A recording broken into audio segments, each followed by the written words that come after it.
विज्ञान भैरव तंत्र में ध्यान की कुल 112 विधियां बताई गई हैं, लेकिन 111 सांसों की एक ऐसी विधि है जो सबसे सरल, सबसे प्रभावी और मैनिफेस्टेशन के लिए सबसे उत्तम है। इतनी उत्तम कि सिर्फ स्वयं भी इस विधि का प्रयोग किया करते थे।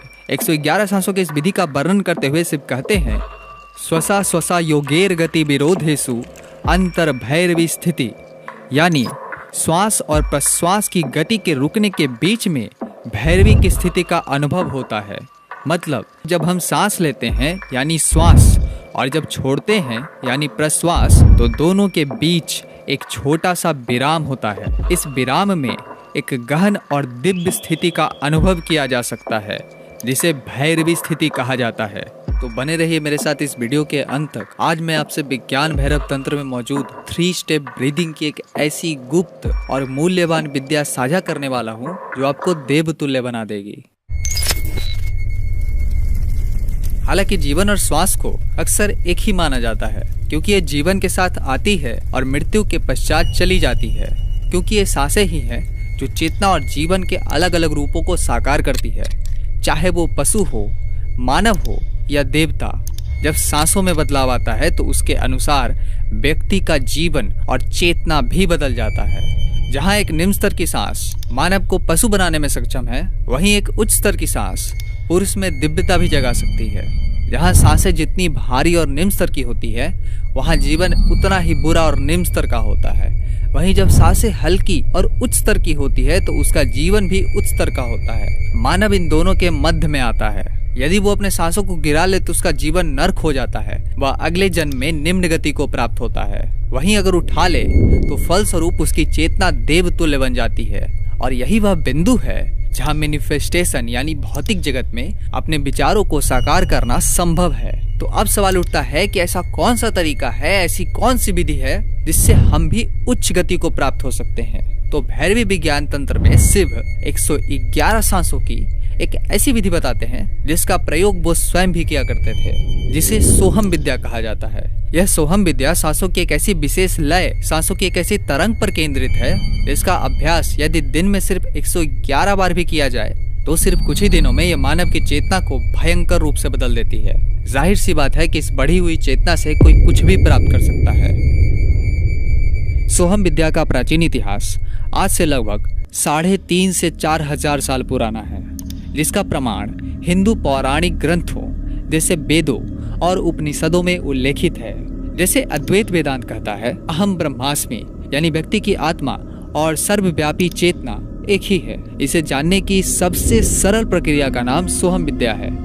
जातस्य हि ध्रुवो मृत्युर्ध्रुवं जन्ममृतस्य च तस्मादपरिहार्येऽर्थे न त्वं शोचितुमर्हसि। भगवत गीता के इस श्लोक के अनुसार जो कोई जन्म लेता है उसके लिए मृत्यु निश्चित है, और जो कोई मर जाता है उसके लिए जन्म निश्चित है। लेकिन इसके बीच मानव में आत्मा नाम का एक ऐसा तत्व होता है जो ना तो जन्म लेता है और ना ही उसकी कभी मृत्यु होती है। जब हम शांति से बैठते हैं, आंखें बंद करते हैं और श्वास पर ध्यान केंद्रित करते हैं, तो हम मानसिक रूप से सोहम का जाप करते हैं, जिसका अर्थ है कि सो और हम की ध्वनि पर ध्यान केंद्रित करते हुए सांस लेने की प्रक्रिया के दौरान सोहम की ध्वनि को सुनना। इसका अभ्यास सांसों के एक विशेष लय पर केंद्रित है। अगर हम ध्यान दें तो प्रत्येक श्वास के साथ सो की ध्वनि गूंजती है और प्रत्येक सांस छोड़ने के साथ हम की ध्वनि गूंजती है। यह प्राचीन महामंत्र स्वयं भगवान शंकर का भी गुरु मंत्र था। प्रसिद्ध आध्यात्मिक गुरु सद्गुरु के अनुसार यदि आप अपने शरीर को जीवंतता और तीव्रता के एक निश्चित स्तर पर लाते हैं तो आप देखेंगे कि आपके जीवन का लगभग 15 से 20% हिस्सा वैसा ही होगा जैसा आप चाहते हैं। यदि आप अपने मन को एक स्तर की तीव्रता और जागरूकता पे लाते हैं तो आप देखेंगे कि आपके जीवन का लगभग 50 से 60% हिस्सा वैसा ही घटेगा जैसा आप चाहते हैं। और वहीं यदि आप अपने ऊर्जाओं को तीव्र और स्थिर बना लेते हैं तो आप देखेंगे कि आपके जीवन का लगभग 100% हिस्सा वैसा ही घटेगा जैसा आप चाहते हैं। हमारे सपनों और इच्छाओं को प्राप्त करने की कोशिश में हम अक्सर उस एक सबसे शक्तिशाली उपकरण को अनदेखा कर देते हैं जो हमारे पास है, हमारी सांसें। जब हम सही और गहरी सांसें लेते हैं तो हमें अपने मन में स्पष्टता प्राप्त होती है और हमारी ऊर्जाएं हमारी इच्छाओं के साथ एक हो जाती है। योग और तंत्र के प्राचीन परंपराओं में नाड़ी के प्रमाण हमारे जीवन के शक्ति के प्रवाह को समझाने में एक महत्वपूर्ण भूमिका निभाते हैं। इनमें से ईड़ा, पिंगला और सुषुम्ना सबसे महत्वपूर्ण है। ईड़ा और पिंगला ऊर्जा के 2 चैनल हैं जो हमारे शरीर में विभिन्न स्थानों पर दौड़ते हैं। ईड़ा हमारी ऊर्जा के स्त्री पक्ष को दिखाता है, जैसे हमारा शरीर, हमारा मन, हमारी बुद्धि। वहीं पिंगला हमारी ऊर्जा के पुरुष पक्ष को यानी हमारी चेतना को दिखाता है, जैसे सुप्रीम कॉन्शियसनेस या जिन्हें शिव भी कहते हैं।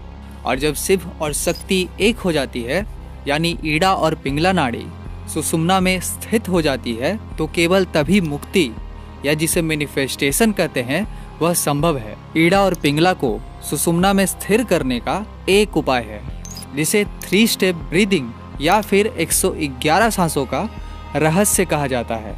इसे हम एक उदाहरण से समझते हैं। बजरंगबली की यह तस्वीर ईड़ा और पिंगला नाड़ी के सुषुम्ना में स्थिर होने का एक बहुत ही बढ़िया उदाहरण है। जैसे भगवान राम का इस तस्वीर के ठीक दाईं ओर होना पिंगला नाड़ी के पक्ष को दर्शाता है जो हमारे भीतर के चेतना और पुरुषार्थ को जगाती है। वहीं सीता का बाईं ओर होना ईड़ा नाड़ी को दर्शाता है जो मन, बुद्धि और शरीर जैसे प्राकृतिक गुणों का प्रतीक है। अब हनुमान जी एक ऐसे योगी थे जिन्होंने अपने ईड़ा और पिंगला नाड़ी को सिद्ध कर लिया था। हनुमान चालीसा कहता है, अष्ट सिद्धि नवनिधि के दाता, अस्वर दिन जानकी माता। अष्ट सिद्धि जिसका अर्थ है अनिमा, महिमा, गणिमा, लघिमा, प्राकाम्य, ईसित्व, वसित्व और अंत में आता है कामावसायिता।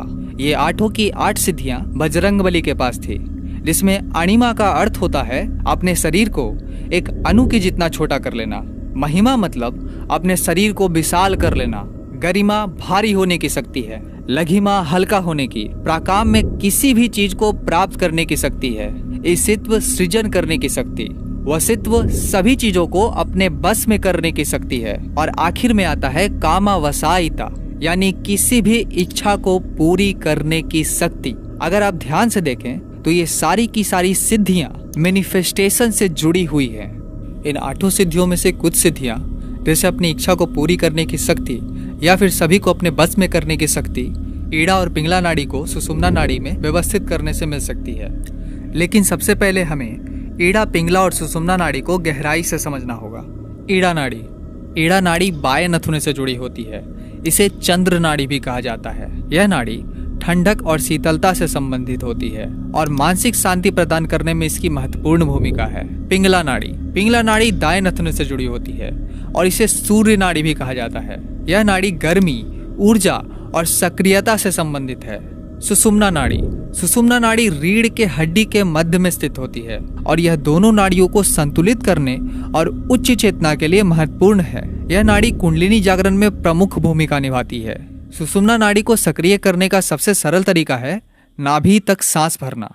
ऐसी सांसें जो नाभि तक जाती है वो मूलधार, स्वाधिष्ठान, मणिपुर, अनाहत, विशुद्धि, आज्ञा और सहस्त्रार, इन सभी 7 चक्रों में से एक ऐसी ऊर्जा का रिसाव करती है जो एक के बाद एक इन 7 चक्रों को सक्रिय कर देती है। इस ऊर्जा को प्राण ऊर्जा कहा जाता है जो हमारे सांसों में मौजूद होती है। जब सांसें नाभि तक नहीं जाती है, जब सांसें हल्की होती है, तब सांसों में उतनी ऊर्जा ही नहीं बन पाती जो हमारे 7 चक्रों को सक्रिय करे। इसीलिए 111 सांसों का रहस्य वो तरीका है जो हमारी सांसों को गहरा करने और इन सभी 7 चक्रों को सक्रिय करने में सहायक है। इसके लिए हमें अपनी पीठ के बल लेट जाना है, अपनी नाभि पर एक भारी किताब रख लेनी है और अपना हाथ सिर के पीछे रख लेना है। हर सांस के साथ किताब को ऊपर उठाएं, बिना अपने छाती को हिलाए। सुनिश्चित करें कि किताब का ऊपर उठना और गिरना स्पष्ट हो। प्रतिदिन 10 मिनट अभ्यास करें। धीरे धीरे अवधि बढ़ाते हुए आधे घंटे तक अभ्यास करें। एक बार इस तकनीक में निपुण होने के बाद इस क्रिया के दूसरे और तीसरे चरण में बैठने, खड़े होने और चलने में भी इसका अभ्यास करें। इसे अपने प्राकृतिक श्वास का तरीका बनाने का लक्ष्य रखें। दूसरा चरण, उद्देश्य पेट की श्वास के साथ छाती की श्वास को शामिल करना। विधि, अपनी पीठ दीवार को ना लगने दें और अब पहले चरण की तरह सांस लें। अब अपने हाथों को सिर के ऊपर उठाएं जब तक कि आपके हाथ की पीठ दीवार को ना छू ले। सांस छोड़ते समय अपने हाथों को नीचे करें। यह अभ्यास तब तक करें जब तक यह स्वाभाविक और अवचेतन ना हो जाए। अब वक्त है तीसरे चरण का। इस चरण को तभी शुरू करें जब पहले और दूसरे चरण में निपुणता हासिल हो। तीसरा चरण लय यानी रिदम, जो कि सांस विधि का सबसे महत्वपूर्ण चरण है। उद्देश्य श्वासों में एक लयबद्ध पैटर्न स्थापित करना। पहले और दूसरे चरण के तकनीकों को मिलाएं, एक प्राकृतिक लय स्थापित करने का लक्ष्य रखें, जिससे शारीरिक और मानसिक स्वास्थ्य में सुधार होगा।